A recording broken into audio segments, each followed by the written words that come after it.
بسم اللہ الرحمن الرحیم نحمده ونصلي ونسلم على رسوله الكريم اما بعد قال الله تبارك وتعالى في القرآن المجيد يا أيها الذين آمنوا اذكروا الله ذكرا كثيرا وسبحوه بكرة وأصيلا هو الذي يصلي عليكم وملائكته ليخرجكم من الظلمات إلى النور وكان بالمؤمنين رحيما آمنت بالله صدق اللہ مولانا العظیم۔ میرے محترم دوستوں، اللہ تبارک و تعالی نے ان آیات کریمہ میں ہمیں حکم دیا ہے کہ اے ایمان والوں، اللہ تبارک و تعالی کا ذکر خوب خوب کیا کرو اور اس کی پاکیزگی صبح اور شام بیان کرو۔ تو ذکر اللہ ایک ایسی عبادت ہے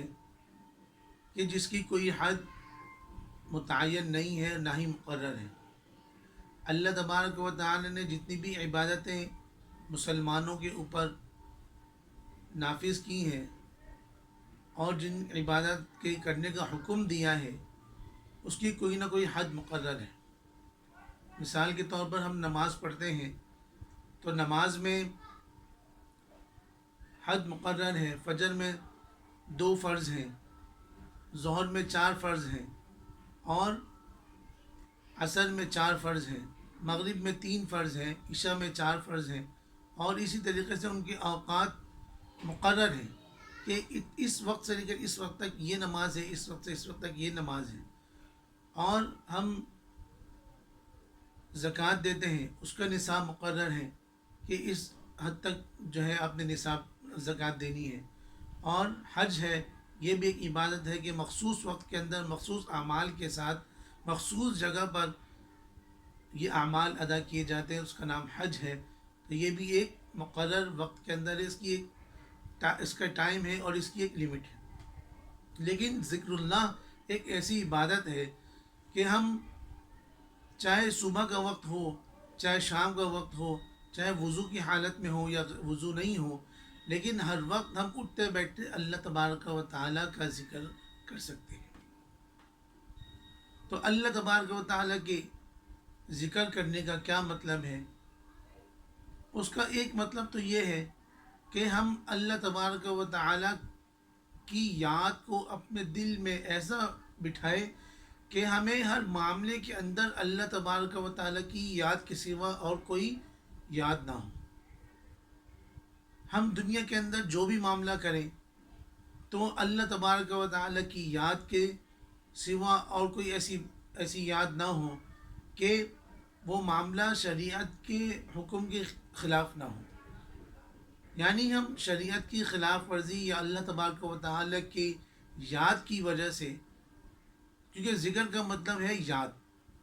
اور اس یاد کی وجہ سے اللہ تبارک و تعالیٰ کے دھیان کی کا ہمارا قلب اللہ تبارک و تعالیٰ کی طرف ایسا متوجہ ہو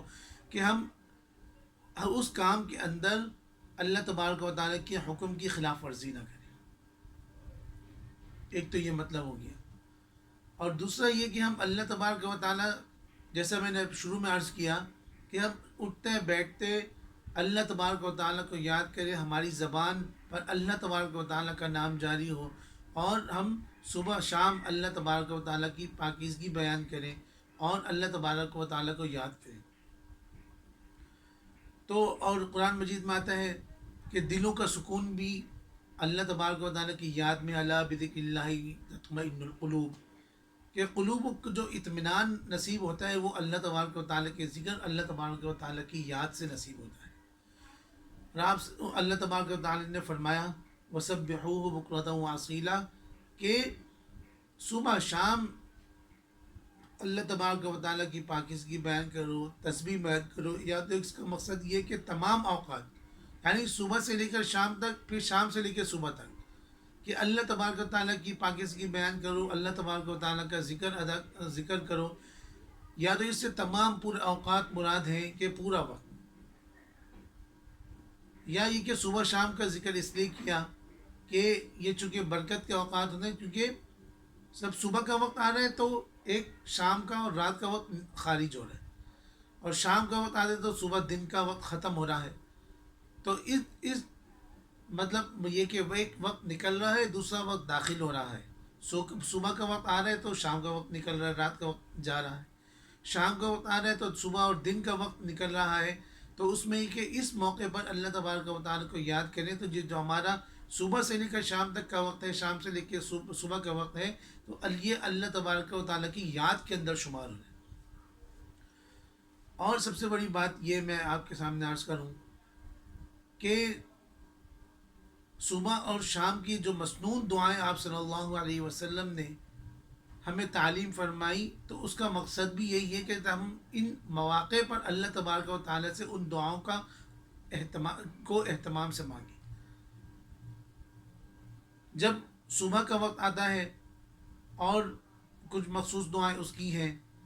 اور شام کا وقت آتا ہے تو اس کی بھی مخصوص دعائیں ہیں، تو ہم ان دعاؤں کا اہتمام کریں گے تو اس کا نتیجہ یہ ہوگا کہ ہم آج کل جس طریقے سے مختلف وبائی امراض پھیلے ہوئے ہیں، کرونا وائرس ہے، اور مثال کے طور پر اس طریقے سے اور بھی وبائی امراض ہیں، تو اللہ تبارک و تعالی ہمیں ان سے محفوظ رکھیں گے. آج ہم ان بیماریوں کے اندر کیوں مبتلا ہیں؟ ہم ان دعاؤں کا اہتمام نہیں کرتے. تو اللہ تعالیٰ کی یاد سے بھی دور، اور ان دعاؤں کے اہتمام کے نہ کرنے کی وجہ سے مختلف پریشانیوں کے بھی شکار ہیں. احادیث شریف میں آتا ہے کہ بیت الخلاء جو ہے یہاں پر یہ گندے شیاطین رہنے کی جگہ ہے. اب ہم یہ جو دعا ہے بیت الخلاء میں جانے کی دعا ہے، اگر ہم یہ پڑھ کر نہیں جائیں گے تو وہاں پر شیاطین کا حملہ ہوگا. اور یہ جو مختلف جو بیماریاں لگتی ہیں کہ بھئی اس کو جادو ہو گیا، یہ جنات اس کے اوپر چڑھ گئے، یا یہ ہو گیا، فلانا ہو گیا، یا یہ جس طریقے سے جو معاملات ہوتے ہیں، تو یہ ان دعاؤں کے اہتمام نہ کرنے کی وجہ سے ہوتے ہیں. اب ہم دعا پڑھ کے جائیں گے اللہم انی اعوذ بک من الخبث والخبائث، کہ اللہ تبارک و تعالیٰ خبائث اور خبیث جنات سے، ان لوگوں سے اللہ تبارک و تعالیٰ ہماری حفاظت فرمائے، ہمیں پناہ میں رکھے. تو کیا ہوگا کہ ہمارا اور ان کے درمیان ہمارے اور ان کے درمیان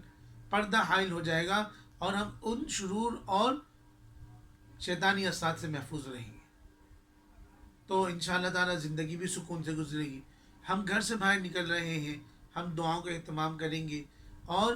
گھر میں داخل ہو رہے ہیں دعاؤں کا اہتمام کریں گے، تو اللہ تبارک و تعالیٰ کی رحمت کے سائے میں رہیں گے. اللہ کی تعالیٰ کی رحمت کے سائے میں ہم کس طریقے سے رہیں گے؟ اور وہ اگلی آیت میں ہی اللہ تبارک و تعالیٰ نے بتا دیا کہ هو الذی یصلی علیکم وملائکتہ لیخرجکم من الظلمات الی النور، کہ اللہ تبارک و تعالیٰ کی یاد، اللہ تبارک و تعالیٰ کا ذکر، اللہ تبارک و تعالیٰ کی صبح و شام پاکیزگی بیان کرنا، اور مسنون دعائیں جو ذکر اللہ ہیں، جو ظاہر بات ہے جب ہم دعائیں پڑھتے ہیں تو اس میں اللہ تبارک و تعالیٰ کا ذکر ہے اور اللہ تبارک و تعالیٰ کی یاد ہے. تو اس میں یہ فائدہ یہ ہوگا کہ اللہ تبارک و تعالیٰ انسانوں کے اوپر اپنی رحمت نازل فرمائیں. وہ الذی یصلی علیکم، کہ وہ تم پر رحمت نازل فرمائیں گے، وملائکتہ، اور اس کے اللہ تبارک و تعالیٰ کے فرشتے رحمت کی دعا کریں گے، لیخرجکم من الظلمات الی النور، تاکہ انسان اور یہ ذکر کرنے والا اور مسنون دعاؤں کا اہتمام کرنے والا، چونکہ وہ بھی اللہ تبارک و تعالیٰ کی یاد ہے، تو یہ اللہ تبارک و تعالیٰ کی یاد کرنے والا، کیا اس کا فائدہ کیا ہوگا؟ اللہ تبارک و تعالیٰ اس کی برکت سے اندھیریوں سے نکال کر روشنی میں لے آئیں گے. اندھیریوں سے نکالنے کا مطلب یہ ہے، ایک تو اللہ تبارک و تعالیٰ کی یاد دل کے اندر موزن ہوگی، اور جیسا کہ اللہ تبارک و تعالیٰ نے خود فرمایا الا بذکر اللہ تطمئن القلوب، کہ ایک تو دل کا اطمینان نصیب ہوگا، اور جب یہ ذکر اور اللہ تبارک و تعالیٰ کی یاد ہمارے دل میں ہوگی تو ہم کوئی غلط قدم نہیں اٹھائیں گے، کوئی غلط معاملہ نہیں ہوگا، کوئی ایسا کام نہیں ہوگا جو اللہ تبارک و تعالیٰ کے حکم کے خلاف ہو، اللہ تبارک و تعالیٰ کی مرضی کے خلاف ہو. تو اس کا مطلب یہ ہوا کہ ہم ضلالت سے نکل کر، گمراہی سے نکل کر ایمان اور اسلام کے پاکیزہ روشنی کے اندر آ جائیں گے. اور ہمارے جتنے بھی مسائل ہیں، مطلب یہ کہ ہمارے اللہ تبارک و تعالیٰ کی یاد نہ کرنے کی وجہ سے، اللہ تبارک و تعالیٰ کا ذکر نہ کرنے کی وجہ سے، مثال کے طور پر احکامات شرعیہ کو پورا نہ کرنے کی وجہ سے ہم جن اندھیریوں میں گھرے ہوئے ہیں اور جن مسائل کا شکار ہیں، جن پریشانیوں کا، جن وبائی امراض کا ہم شکار ہیں، تو جب ہم ان دعاؤں کا اہتمام کریں گے اور اللہ تبارک و تعالیٰ کا ذکر خوب کریں گے اور اللہ تبارک و تعالیٰ کو ہمیشہ یاد رکھیں گے، تو کیا ہوگا کہ ہم ان